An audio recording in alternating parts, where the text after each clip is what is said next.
Olá pessoal, tudo bem com vocês? Tudo certo? Olha, o nosso encontro de hoje vai ser para a gente falar sobre a prova, um feedback da prova, né? A gente vai corrigir a prova aqui com vocês. Eu queria antes disso dizer que a nota é algo secundário, tá? Não é a nota que é importante. O importante é a avaliação de você. O que aconteceu com você na prova, né? Que conhecimento que você absorveu bem e o conhecimento que você não absorveu. Então, se você acertou uma questão, parabéns, você teve um ponto. Mas o que importa é em que condições você acertou a questão. Você acertou a questão porque você tinha certeza da resposta? Legal, você aprendeu. Agora, se você chutou, se você estava incerto, estava em dúvida entre uma e outra e arriscou corretamente, ou colou, né? Não, colar não acredito. Colar não acredito. Não, eu não acredito que você faria isso. Bom, mas enfim. Se você acertou em condições que não foi na certeza, você não aprendeu. Se você não aprendeu, a avaliação não atingiu o seu objetivo integral, que é saber o seu conhecimento. Então, vamos aprender. Mesmo que você tenha acertado, vamos aprender, vamos prestar atenção nessa correção, que nós vamos ler a prova integralmente para você, tá? E você vai saber o porquê que aquela alternativa está certa e porquê que as outras estão erradas, tá ok? Vamos lá. Primeira questão. Quem está sujeito aos benefícios das leis comerciais? Alternativa correta. Apenas os que exercem atividades de comércio e indústria, que é o parágrafo, o artigo 966, né, do Código Civil. Por que as outras questões não estão corretas? A outra alternativa era, as pessoas jurídicas em geral, né, estão sujeitas aos benefícios das leis comerciais? Não, as pessoas jurídicas em geral, não. Nós vemos que pessoas jurídicas, além dos empresários, né, que exercem atividade de comércio e indústria, também estão aqueles que exercem atividades civis ou simples e até mesmo as pessoas públicas, né, os entes federativos, União, Estados e municípios. Eles não estão sujeitos aos benefícios das leis comerciais, né? Apenas aqueles que exercem atividade de comércio e indústria, os empresários. A outra alternativa, as sociedades empresariais e sociedades civis. Não, as sociedades civis também não, né? Só as empresariais. Outra alternativa, pessoas jurídicas e órgãos públicos. Não, os órgãos públicos não, como eu já te falei. E pessoas jurídicas é muito amplo. Pessoas jurídicas está incluído, né? Está incluído inclusive as pessoas que exploram atividades civis. Não há limites para os benefícios das leis comerciais? Não tem limite, né? Só mesmo os empresários, certo? Alternativa 2. Essa alternativa 2 tem uma peculiaridade que eu vou falar para vocês. Vamos lá. Analise as alternativas abaixo e assinale a alternativa correta. 1. A Constituição Federal é norma suprema do país, não podendo ser conflitada por nenhuma outra norma. Correto. Né? É norma suprema da Constituição Federal. 2. Uma lei complementar serve para complementar a Constituição Federal em pontos omissos ou permitidos pela própria Constituição. Correta, essa é a função da lei complementar, muito bem. Então, as duas estão corretas. 3. A lei ordinária cria normas próprias do dia a dia da sociedade. Correto também, né? A lei ordinária é a lei comum. Né? O ordinário é comum, ela é comum, é aquela comum que serve para regulamentar a vida de todo mundo. E não para complementar a Constituição Federal. Aqui está essa aqui que eu considerei também, tá? Medida provisória é ato privativo do chefe do Executivo Federal, com prazo máximo de 60 dias, podendo ser reeditada e convertida em lei pelo Legislativo. Então, essa alternativa também é correta. A medida provisória é ato privativo do chefe do Executivo Federal, que é o presidente da República. Ela pode ser reeditada, quer dizer, né, ser colocada novamente e convertida em lei pelo Legislativo. É isso mesmo, né? Nós temos um exemplo. Só que no exemplo da videoaula, eu errei. Peço desculpas. Eu errei e falei 90 dias. E não é. Eu não sei por que cargas d'água eu falei 90 dias, né? Prorrogável por mais 90. E não é. É 60 prorrogável por mais 60. Depois eu fui rever a minha videoaula e eu vi que eu falei errado. Peço desculpas. E aqui está certo, 60 dias. Então, né, essa é uma alternativa correta. A outra, 4. A lei federal que conflita com uma norma constitucional é considerada nula. Correta também. É uma lei, qualquer que seja a lei, ela não pode conflitar. Está feio isso aqui, né? Ela não pode conflitar uma norma. Nenhuma norma pode conflitar com a Constituição Federal. Então, alternativa correta. Todas as afirmativas estão corretas.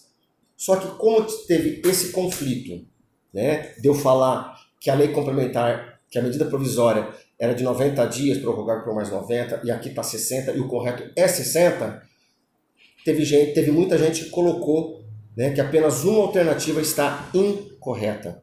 Então eu considerei como certa, tá, a alternativa que fala todas as alternativas estão corretas e a alternativa que fala que apenas uma alternativa está incorreta. A e B. Então, né, para que não haja prejuízo por um erro meu, eu coloquei dessa forma. Tá? Considerei as duas como corretas. 3. Assinar a alternativa correta. Os falidos podem voltar a ser empresários após a sua reabilitação. Certo, gente? É a alternativa correta. Vocês tiveram uma dificuldadezinha nessa questão aqui. Os empresários, os falidos, podem voltar à atividade empresarial depois de reabilitados, depois deles pagarem todas as dívidas que eles tiveram quando faliram. Então, se eles pagaram tudo, eles podem voltar a ser empresários. Essa é a alternativa correta. Aí depois vinham as outras alternativas. Um funcionário público não possui qualquer impedimento para exercer atividade empresarial. Possui, né? Ele não pode ser, por exemplo, empresário individual, um funcionário público, como nós colocamos. É permitido aos militares exercer atividade empresarial. Incorreto, também, né? O militar não pode ser empresário em hipótese alguma. A outra alternativa, não há qualquer impedimento para deputados e senadores exercerem atividade empresarial. Está incorreto também, porque existe impedimento. Eles não podem contratar com o poder público, por exemplo, né? Alternativa E. Médicos possuem impedimentos apenas para serem empresários tão somente quanto atividades ligadas à farmácia. Não. É ligado à farmácia, laboratório, ótica, do jeito que nós falamos. Então existem mais impedimentos do que apenas esses aqui. Certo? Questão 4. Pode exercer pessoalmente atividade de empresário. Exercer pessoalmente atividade de empresário. Capacidade, lembra? As pessoas de 14 anos de idade, desde que emancipado, e os menores de 18. Não. Né? Menor de 14 anos, as pessoas de 14 anos, não pode. Aliás, não se pode emancipar uma pessoa menor de 16 anos. Então, maior de 14 não é. B. Pessoas de 16 a 18 anos de idade, desde que emancipados. E os maiores de 18. Sim, os maiores de 16, menor de 18, se emancipados, podem. Né? Se estiver emancipado, pode. E o maior de 18 pode sempre. A outra alternativa. Então, essa é a alternativa correta. A outra alternativa apenas pessoas com mais de 18 anos. Não são apenas as pessoas com mais de 18 anos. Se o emancipado pode, né? Quer dizer que essa alternativa já está incorreta. D. Pessoas de 21 anos. Não, 21 anos não, imagina, que isso? Que de 21 anos, não tem nada a ver com 21 anos. Tá? E. Pessoas menores de 16 anos, desde que em continuidade. Não é só isso, né? Precisa também de autorização judicial. Ok? Questão 5. A lei considera microempreendedor individual. Quem que é o microempreendedor individual? O MEI, né? Aquele que ofere receita bruta até R$60 mil por ano? Não é. É R$81 mil por ano. Né? Aí vem as outras alternativas. O empresário ou sociedade que tenha oferido receita bruta até R$81 mil? Não, a sociedade não, porque a sociedade não pode ser MEI. Aí a outra alternativa que é a correta agora. O empresário individual que tenha oferido até R$81 mil. É esse, é o empresário individual. Tá certo? Os outros também estão errados, né? Questão 6. A ordem correta da hierarquia das normas abaixo. Vamos lá, vou colocando as alternativas aqui, né? Então, 1. Constituição Federal, certo? Medida provisória, lei ordinária, emenda constitucional. Opa, emenda constitucional é superior à lei ordinária. Já não é. A outra alternativa, Constituição Federal, emenda constitucional, lei federal. Não, lei federal não está na hierarquia da norma. O que está na hierarquia da norma é lei complementar e lei ordinária, seja ela federal, estadual ou municipal. Essa já está errada. A outra alternativa, Constituição Federal, emenda constitucional, lei federal de novo? Não, lei federal não pode. Lei federal não está na hierarquia. Bom, vamos lá. E, a última alternativa, Constituição Federal, lei complementar, lei ordinária, medida provisória, normas inferiores. É essa, pô. Então é Constituição, lei complementar. Ah, mas não tem a emenda. Bem que não tem emenda, não tem problema. Mas está na ordem correta de hierarquia. Mesmo que eu tenha excluído uma, está na ordem correta de hierarquia. Constituição, lei complementar. A lei complementar é inferior. Depois vem a lei ordinária é inferior. Depois vem a medida provisória é inferior. Depois vem as normas inferiores, que são inferiores também. Certo? 7. Possui responsabilidade ilimitada. Ilimitada. Vamos lá. EIRELI. Não, EIRELI é empresa individual de responsabilidade limitada. Já não é essa. Sociedade limitada. Pô, sociedade LTDA. Se é limitada, já não é ilimitada, não é mesmo? Sociedade SA. Nós falamos também, a sociedade também não é. A sociedade também tem responsabilidade limitada, a SA. O empresário individual ME. Empresário individual ME. Sim, empresário individual tem responsabilidade ilimitada, porque ele não destina patrimônio para sua empresa. Ele não é um EIRELI, ele é um empresário individual. Tá certo? E a outra alternativa, a responsabilidade do empresário será sempre ilimitada. Não, tem situações que é limitada, tanto que é, né? 7, 8. Vamos lá, a 8. Assinar as alternativas corretas. Bens corpóreos da empresa são mercadorias, instalações, marcas e patentes, não. Então essa já não é. Afirmativa 2. Bens corpóreos da empresa são mercadorias, instalações, veículos, utensílios, estoque. Opa, então essa está certa. A alternativa 2 está correta. A opção afirmativa 2 está correta.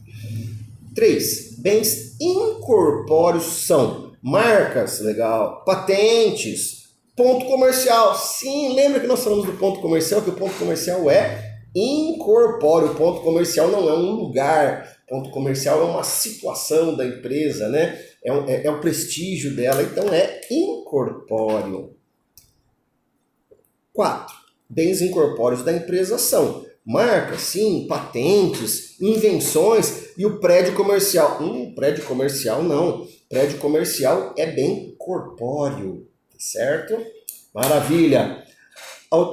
Questão 9, essa também vocês tiveram uma certa dificuldade. Quais as possíveis situações, né, de marido e mulher se tornarem sócios em uma sociedade empresarial? Lembra que tinha aquelas limitações? Vamos lá. Alternativa. Quando o casal adotar o regime de comunhão universal de bens. Não. Comunhão vai unir, não pode unir nem em sociedade. Né? Se já está unido, como é que você vai colocar uma coisa de cada um numa sociedade se tudo pertence aos dois? Então, não pode. Quando o casal adotar regime de união parcial de bens, somente, né? Não, somente não. Até pode ser, quando tiver o regime de comunhão parcial de bens, pode. Porque cada um tem o seu patrimônio. E aí eles podem cada um dar o seu patrimônio para a empresa. Então pode. Mas somente? Não, somente não. Outra alternativa, somente quando o casal não adotar o regime de comunhão universal de bens e quando não for o regime de e quando não for o regime de separação. É esse. Então, quando o casal não adotar o regime de comunhão universal de bens, então ele não adotou o regime de comunhão universal de bens, e também não adotar o regime de separação obrigatória de bens. Porque no regime de separação obrigatória de bens, eles não podem unir patrimônio. É separação obrigatória. Se cada um colocar o seu patrimônio numa empresa, na empresa vai estar unido. E isso não pode. Outra alternativa, marido e mulher jamais poderão ser sócios. Pode ser sócio sim. Pode ser sócio na união parcial de bens, pode ser sócio na união, na separação de bens, que não é obrigatória, é aquela facultativa. E marido e mulher poderão ser sempre sócios. Sempre não. Tem situação que não pode, certo? Então essas são as questões de testes. Agora, a questão aberta, dissertativa. Gente, vocês tiveram muita confusão nessa daqui, né? O que eu falei? Disserte sobre o artigo 966. Aí muita gente transcreveu o artigo 966. Não, eu já coloquei o artigo 966 aqui para você saber qual que é. Nem precisava. Mas eu transcrevi ele, você vai transcrever de novo. Não adianta. Teve gente que falou um monte de coisas corretas, mas não respondendo a pergunta.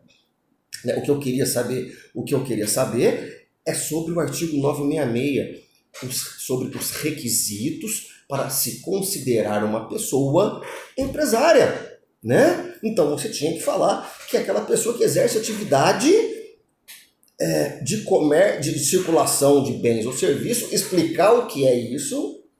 Em que situação? Né? Com profissionalidade, explicar o que é profissionalidade, atividade econômica, explicar o que é atividade econômica, né? E organizada, explicar os fatores da organização. Era essa a resposta da minha pergunta, e não um monte de outras coisas. Teve gente que pesquisou, provavelmente, né? Imagino que tenha pesquisado na internet, viu um texto legal lá, recortou, colou, e pronto. Então não era isso que eu queria saber. Ok, essa foi a nossa prova, a nossa avaliaçãozinha, tá? Se você não foi bem, se você foi bem, preste atenção nisso, aprenda isso aqui, certo? Então é isso que nós encontramos dessa situação aqui. Beleza? Então vamos lá, dá um joinha, badala meu sininho e se inscreve no canal, para eu poder fazer uma aula melhor para você. Ainda não atingi minha meta para ter os benefícios que o Google me ofereceria se eu tivesse bastante inscritos. Beleza? Beijo, tchau.